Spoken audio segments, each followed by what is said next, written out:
नमस्कार मंडळी, श्री स्वामी समर्थ सर्वांना. मी रुपाली आपले खूप खूप स्वागत करते आपल्या घरच्या स्वादमध्ये.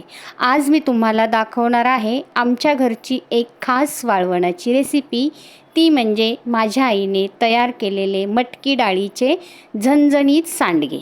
सांडगे म्हटलं की पारंपरिक चव तर असतेच, पण आज आईने त्यात एक छोटासा ट्विस्ट केलेला आहे.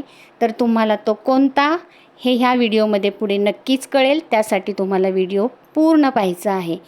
तर या व्हिडिओमध्ये तुम्हाला दोन प्रकारचे सांडगे पद्धत पाहायला मिळतील. पहिली पद्धत आहे म्हणजे आईच्या पारंपरिक हाताने तोडून सांडगे बनवण्याची कला आणि तिचा वर्षानुवर्ष असलेला अनुभव. आणि दुसरी पद्धत म्हणजे चकलीचा सोऱ्याचा वापर करून झटपट तयार होणारे सांडगे. ज्यांच्याकडे वेळ नसतो त्यांच्यासाठी ही खास पद्धत आहे. चला तर मग रेसिपीला आपण सुरुवात करूया. इथे तिने 1 किलो मटकी डाळ घेतलेली आहे. पाहू शकता त्याच्यामध्ये ती डाळ एकदम स्वच्छ करून घ्यायची आहे. पुढे तिने ह्याच्यामध्ये 3 ते 4 जिरे म्हणजे पोह्याची चमच्याने जिरं घातलेलं आहे. आणि तिने ह्याच्यामध्ये 2 हळकुंड अशी टेचून टाकलेली आहेत. तर हळकुंडाच्या ऐवजी तुम्ही इथे हळद घालू शकता किंवा हळद आवडत नसेल तर स्किप पण करू शकता.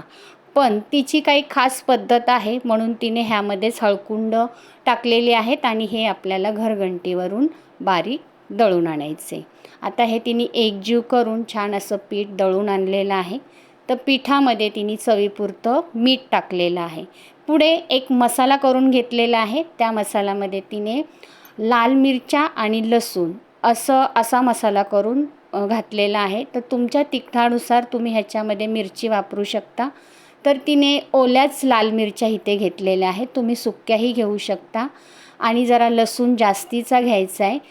ते तुम्ही ह्याच्यामध्ये मिक्स करून थोडं थोडं पाणी घालून घट्टसर गोळा करून घ्यायचा आहे. तर अगदी साधी सोपी रेसिपी आईची मी तुमच्याबरोबर शेअर करते. तुम्हाला आवडली तर कमेंटमध्ये तुम्ही नक्कीच सांगा. तर तिने बघू शकता छान असा घट्टसर गोळा मळते. सुरुवातीला इथे सुरुवातीला तुम्हाला इथे घट्टच गोळा तयार करायचा आहे. तो पण का तर पुढे तुम्हाला कळणारच आहे. तर ह्याच्यामध्ये आपण एक मॅजिक मसाला टाकणार आहोत. तो कोणता ते पण तुम्हाला पुढे नक्कीच समजेल. तर बघू शकता इथे घट्टसर गोळा हिचा मळून झालेला आहे. तर त्याच्यावर पुढे झाकण ठेवून ह्याला जवळजवळ 4 तास तरी भिजू द्यायचे पीठ. जेवढं तुमचं पीठ छान भिजेल तेवढे तुमचे सांडगे खरंच खूप सुंदर होतात. तर मी सांगितल्याप्रमाणे 4 तासाच्या नंतर आम्ही ह्याच्यामध्ये मॅगी मसाला वापरलेला आहे. आम्ही म्हणजे आईने.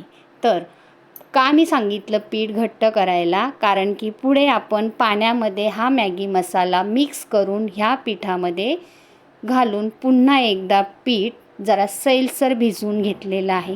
सैलसर पण कशासाठी भिजवायचे, कारण की आपण इथे सोऱ्याचा पण वापर करणार आहोत आणि हाताचा पण. तर पटपट सांडगे पडले जावेत आणि सोऱ्यातूनही सांडगे पडले जावेत म्हणून इथे तुम्हाला नंतर सैलसर पीठ भिजवायचे.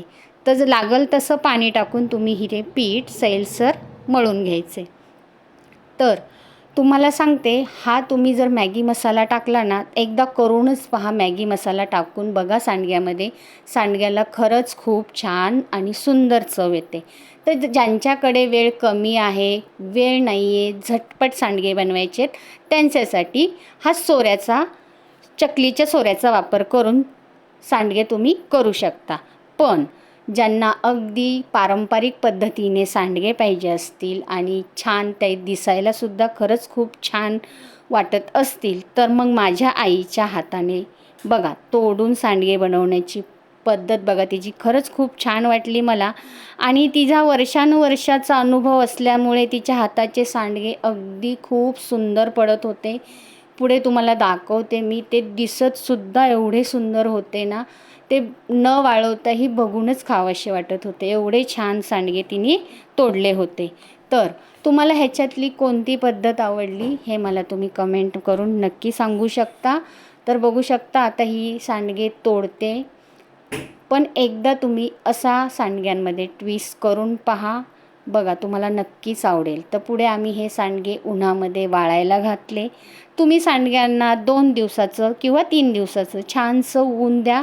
हे सांडगे खराब होत नाहीत, बुरशीसुद्धा लागणार नाही या सांडग्यांना.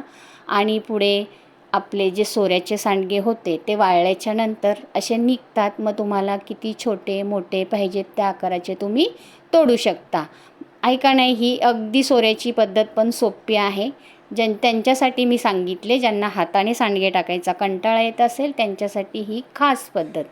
तर मला तुम्ही कमेंट करून सांगा तुम्हाला ह्यातली कोणती पद्धत आवडली, सोऱ्याची आवडली का हाताने तोडलेली. आणि नक्कीच तुम्ही माझ्या आईच्या पद्धतीचे हे सांडगे एकदा करून पहा. आणि तुम्हाला व्हिडिओ माझा हा आवडला असेल तर नक्कीच लाईक करा, शेअर करा.